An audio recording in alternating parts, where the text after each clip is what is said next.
So here's how to add photo in Canva resume template. So first you want to open your browser and then head to canva.com. Now you want to click on the templates and pick your best or favorite resume template that you want to use.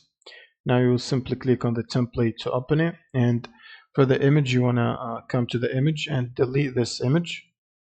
Now you want to import the image that you want to use instead. So for example, I'm gonna click on the uploads and then I'm gonna drag the image that I want to use.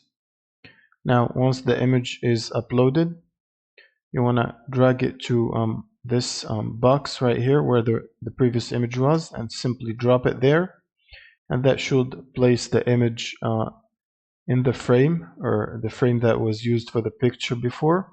So it's important to not remove that frame, only remove the picture on the front.